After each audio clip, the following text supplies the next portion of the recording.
Did you know that millennials fall for financial scams more than any other age group? I was surprised when I first heard that, so I decided to make this quick video. With my background in counterintelligence and security, I have 3 easy and simple tips that'll help you from getting hacked and scammed.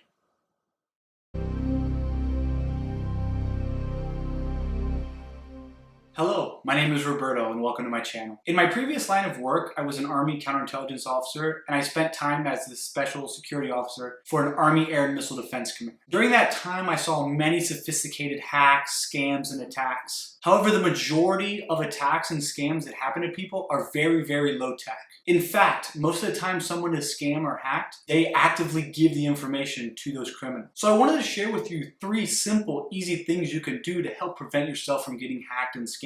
Number 1, don't reply to any suspicious emails, phone calls, or text messages that ask you for your username and password or any other personally identifiable information. Any reputable financial or banking institution is never going to ask you this type of information that way. If you get an email from a bank or financial institution that asks you to click a link to put in some information or put in your username and password, don't click that link. Instead, type in the URL of that institution and then navigate from there. That way you know that you're actually on the authentic site. If you get a phone call and someone claims to be some sort of official, whether it be government or bank or financial institution, and they start asking you for your personal information, don't give it to them. A bank, financial institution, or government official will never do this. Instead, look up the number for that institution and call them to find out exactly what's going on. That way you know for sure you're speaking to that company. Same thing with a text message. I remember one time I had a friend who got a text message saying that if he wasn't trying to access his iCloud account, to please input the code that was just popped up on his screen. Unfortunately, he did that and was hacked right away. It's so easy for a criminal to make a fake email, pretend he's somebody else on the phone,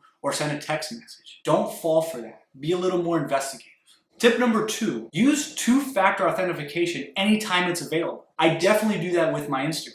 That way, if somehow somebody does get access to my password, whether it be I unwittingly gave it to them or somebody was able to use some computer code to hack it, if they ever try to log in from another device, it's going to send a text message to me asking for that verification code. And without my phone, they won't be able to actually log in. I've done this for different banks, for different investment institutions, for different tax programs that I use, and for all of my social media accounts. Without this 2-factor authentication, all someone needs are your username and password and they can get into your account.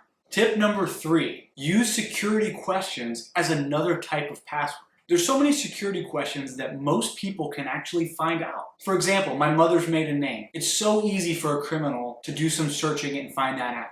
So what I recommend to you is create some sort of code. I'm going to give you a very easy, simple example of that.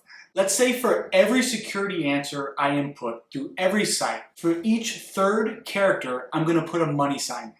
So let's say the security question is, what is your mother's maiden name? And let's say, for example, it's Johnson. For the H, I would put a $sign and every 3rd character after that. That way, even if a criminal is able to find out my mother's maiden name, they won't be able to answer that security question accurately. I know many friends whose accounts have been reset because they had such easy security questions that anybody could find the answers to. I hope you go implement those 3 easy tips. Remain safe, don't fall for any scams or hackers, and remember, if it sounds too good to be true, it probably is. Thanks for watching my video. Please subscribe to my YouTube channel. Share those tips with your friends and family. I'm sure they'll appreciate it. And leave any comments for things you'd like to see me cover in the future. Thanks and have a great day.